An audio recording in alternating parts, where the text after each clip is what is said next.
जी भारत बंद को कर्मचारी संघ सब डिक्लेयर देते सारा भारत कांग्रेस समर्थन करतेला एवं बीजेडी भी समर्थन किंतु सेमती सक्सेसफुल बंद है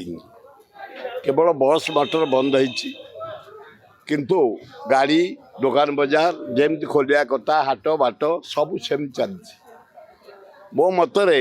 ये जो बंद सब डाकरा दिया दल सब सहयोग करमर कांग्रेस डाकरा दे था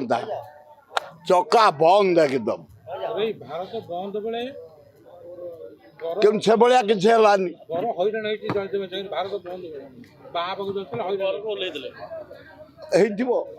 गुड़ाक अन्याय होदी बंद हम पूरा चक्का बंद ठिपी बंद आमती ओपर धावनिया बंद खाली भयर बस अटकी रही कार फार सब चली दुकान बाजार सब चली मार्केट चली सब बंदटा आंशिक सफल ना उचित नुह बिल्कुल उचित नुह एभलिया करिया उचित नुह आज डाकरा ट्रेड यूनियन हाँ जो व्यक्तिकेन्द्रित हो जाए संगठनटा ट्रेड यूनियन समस्त डाकी था सब दल को डाकी था कोऑर्डिनेशन मीटिंग करता अनाउंस होता कि ना जे पाँच डाकला दौर लोक समर्थन करेंगे दुकान बाजार सब खोली किंतु आमे आमर कर्तव्य आम जिला पीसी सभापति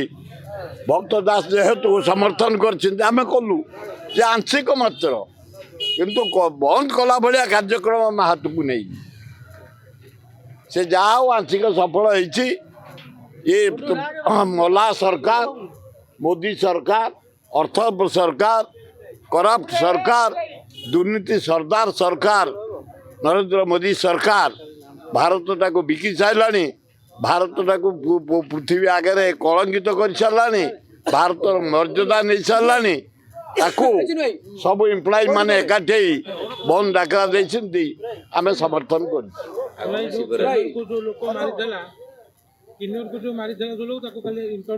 हाँ कराई सरकार सचेतन अच्छा किंतु दुखर विषय गोटे घटना कहि